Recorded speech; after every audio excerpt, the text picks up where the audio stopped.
Yesterday, CNN This Morning's Don Lemon said it's a little frightening, I must say, as he reacted to Elon Musk being spotted with Rupert Murdoch at the Super Bowl. Let's watch.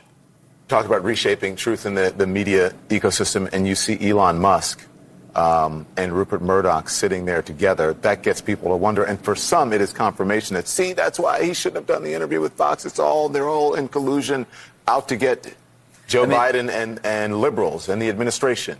I mean, it is kind of, Musk has sort of positioned himself as this rebel against traditional media, sitting next to, one of the great media moguls of our era who has these vast holdings. Maybe most interesting, Murdoch's daughter Elizabeth, a prominent media executive sitting next to Musk, who is theoretically currently in the search for a CEO to replace himself, which I think she's sort of an interesting candidate for that gig. Were you that surprised, though, to see them sitting next to each other? I don't think I was that surprised. No. It stood out, but it wasn't like, oh, wow.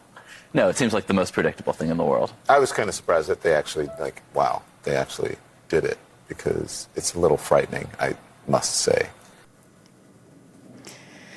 I called out this clip because, yes, they're powerful media executives.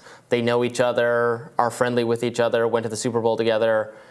I don't actually think that's a insane, terrifying newsflash that Don Lemon was making it out to be. Ben Smith, who was the guest there, is a very informed evaluator, critic of the media, former New York Times media columnist. He started that new media venture, Semaphore. Was that BuzzFeed? Previously? Yes, he was the top guy at BuzzFeed. And I think he does very good work, even if you don't agree with him. But what is it's, to me, this was characteristic of the just Musk panic that has seized many mainstream actors, because he's now the villain. So take out the hyperbolic language for a moment. It's terrifying, the kind of vague hyperbolic language. And let's ask the question that a lot of people were asking online, which is not whether it's surprising that these media moguls are sitting next to each other, but whether or not there's some inconsistency between kind of Elon Musk's self-branding as being independent and different from all the other billionaires that own all the other media institutions and himself. And I think that there's a there. I think that it is in fact not surprising that someone like Elon Musk would sit with other billionaires that all the billionaires seem to have the same interest in buying up media and having control over the news that we read. What is surprising is that he kind of, at the same time, maintains this public perception of being independent, of being rogue, as being anti-establishment. Yeah, I think it would be interesting to see who is sitting in the Super Bowl box of, the president of CNN and the president of MSNBC. I bet you would find them hobnobbing with influential media elites, government elites. I completely agree. I bet, we see who goes to the White House correspondent dinner parties for these organizations. Agree. It includes government, civil servant, if Fauci headlines them, that kind of thing. So it's just not... But to me, it's a little hypocritical to not you. No. But this is the question. Again, Don Lemon aside, the problem is, the inconsistency, the hypocrisy that people are pointing out isn't that media moguls sit with media moguls or billionaires sit with billionaires, or that there's an elite media institution. We're all in agreement on that. The problem is that even though there are these repeated moments where Elon Musk shows himself to be very much in line with what all billionaires do, both in terms of wanting to buy a media organization and having very close relationships, it seems, with other moguls who rightly are criticized for their own bias in these institutions, like the whole Murdoch enterprise. Elon Musk has said, in full disclosure, right, that he supports the Republican Party, and he is looking to he wants you to vote for Republicans. It's one thing to support a Republican Party. That's fine. Yeah. It's another thing to launch all of these criticisms of the skewed, biased corporate media. Mm-hmm.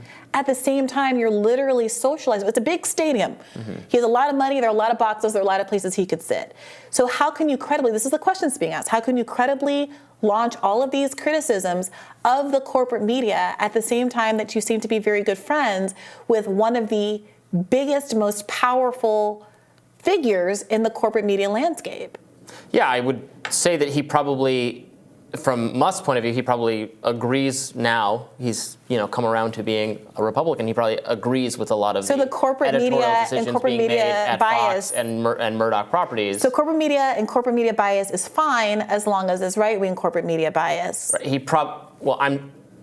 I'm talking from his perspective. He probably thinks it's not bias. And that's the problem. For so many people who were sincerely invested in the idea of Elon Musk being actually a free speech absolutist and running his platform on neutral, transparent policies that protected the interest of people who are anti-establishment across the political spectrum, this is, yes, it is dangerous. It is dangerous to the interest of people who actually want divergent speech to be protected. It's just dangerous to take a meeting with Rupert Murdoch. Well, I don't know that this is a meeting. It looks like they're just watching the Super Bowl together, which some might say is less more than a meeting.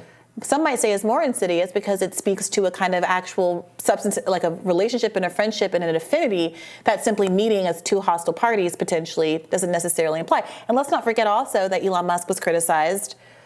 People commented on it at the very least, the fact that he was seated next to Jared Kushner and a bunch of Saudi leaders at the World Cup.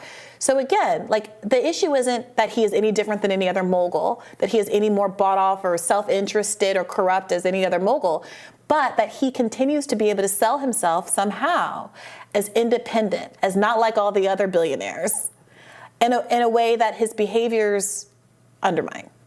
Yeah, I don't know that I would describe him as independent, again, because he has strongly identified himself with this version of the Republican Party. I take umbrage a little bit at the amount of shock and danger that the Don Lemons of the world pretend that this represents. Elon, by the way, was tweeting a whole lot yesterday about changes to Twitter, what you would like to see out of it. I don't know what your experience on Twitter has been like lately. Mine has not been good. After a brief period of, I think, increased activity on the platform, or increased engagement with what I like to see and what I'm doing, I feel like it's tanked again. And now the recommendations it's giving me, I think, are so poorly calibrated to what I actually want to see. A lot of people are complaining about the For You tab, which now I think it shows me content from people I follow, from people they follow. Where it used to show me that content only if people I follow were liking and retweeting it. Now I might see random content that's just that's like however many degrees of separation. That I think has made the experience way worse. So I hope Elon gets on that. I was tweeting my frustrations. Yeah, there've been a lot of, I gotta say, the changes are not, I don't think, what people have been asking for. Again, what people wanted was transparency about how people were getting shadow banned, blocked, etc. And instead, he seems to have been pursuing changes that are offering him potentially financial rewards. He announced just a few days ago, I believe it was, that he's taking away the legacy blue checks, saying that this is going to create kind of a more democratic, flat experience for users. But, in fact, what it is doing is making it so that people are now paying for the same services, changing what was the kind of a social status, if you will. Really, it was just, are you really who you say you are? But there was obviously some social capital in having a blue check, and changing it into an economic capital. Now, you can say that it's only $8, so it's not exactly the hoi polloi versus the peasants. But as someone who both was a legacy blue check and who has always paid for Twitter Blue, because I'm a professional on the app who needs to post longer videos and stuff, it is really odd to see one's blue check. Again, I'm both a paid person and a verified, historically verified, to have your blue check being infused with all of these implications, if you're one or the other, by Elon Musk in a way that frankly feels very divisive, which doesn't seem to actually making the app more democratic. The user experience is not improving, and we still have absolutely no transparency about how blocks and deplatforming are operating, even as people continue to find themselves on the wrong side of these blocks. We have a lot of information now about how they used to operate because of the Twitter files and such things, but we don't know where the improvements are being made. Right, if you want somebody to pay for verification, theoretically, I'd be willing to do that, but I want to know what the actual advantages are. I want to know if that means my content is being seen more often. What is that? What is going on? It's nothing. It doesn't even mean that you are who you say. So people should go out and squat. I've already done this, but you should go squat on your handles, because someone could be Robby Soave. I don't know what your actual handle is. Robby, that, yeah.